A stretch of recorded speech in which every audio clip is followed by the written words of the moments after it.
He's up to say, well, I'm just talking to you, innit? I'm saying, what do you want to be, a Muslim or what, mate? I want to be a Muslim. What sort of Muslim do you want to be? I want to be a tall one. Tall one? What? Get out of here. You crazy? You must be a lunatic. My name's Gary Busby, but it's changed to Suleiman 15 years ago when I embraced Islam. I'm nearly 60 years old now. I come from London, the East End of London, Hackney, which makes me a Cockney. You know, that's a real thing. People will say they are. I actually am, if you couldn't tell already.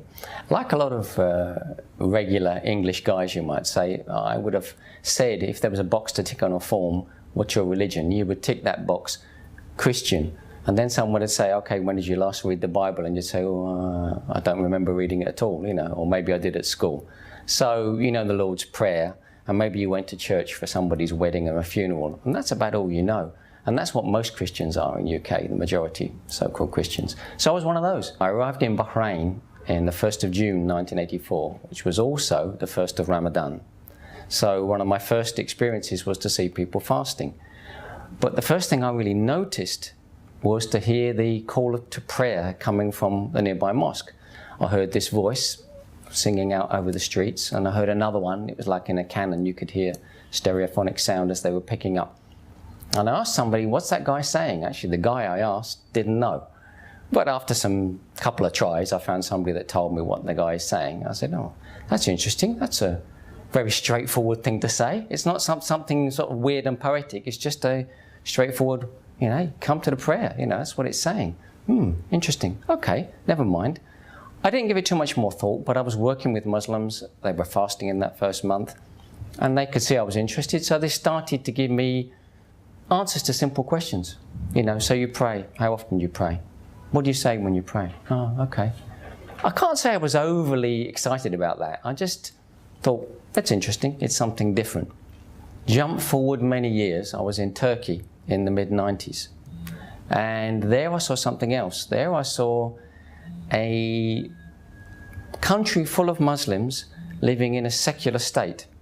I realized particularly during the Ramadans in Turkey, Ramazan as they call it there, the people who were fasting and the people who were not fasting, they're coexisting because there was no prohibitions there on the opening of cafes and drinking in the street, smoking, whatever.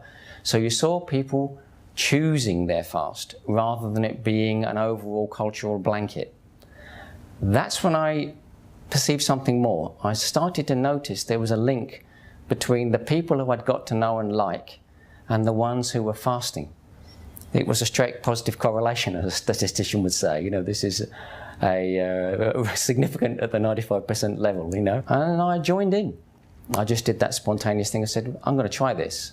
What exactly do you have to do? Dawn to dusk? Yeah, okay, fine. It's not just a question of ignoring a few cups of tea.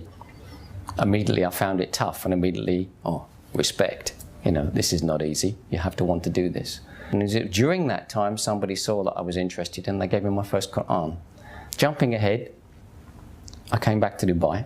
My boss at work, Emirati gentleman, had been talking to me about a project that had been introduced to him by some guys he'd met. So we went for dinner with these guys, and we sat down to have dinner, and my boss introduced me with a masterstroke.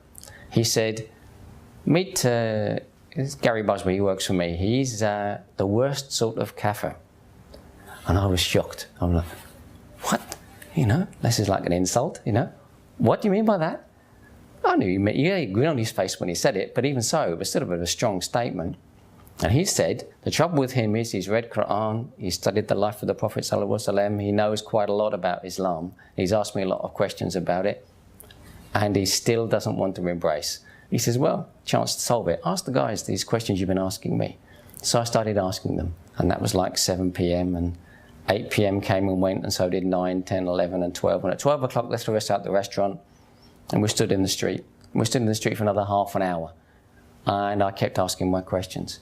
And it was somewhere between midnight and 1 a.m. We're standing in the street here in Garhoud in Dubai, and I guess it went quiet, and one of the guys said to me, so, have we answered all your questions?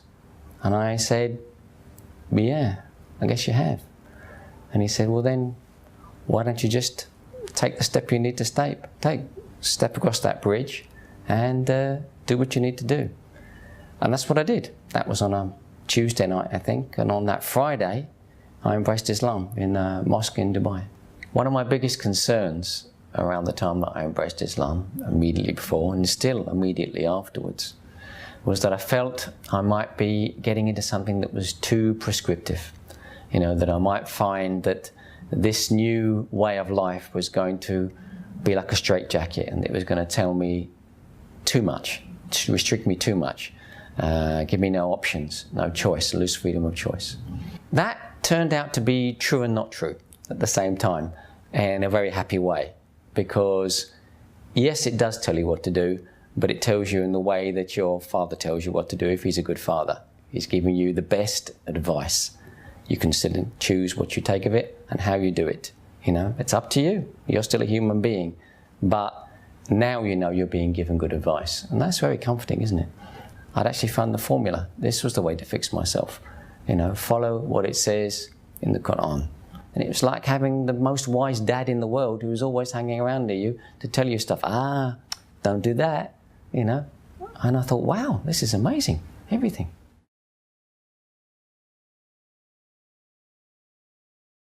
It's going to sound obvious, but just don't be scared.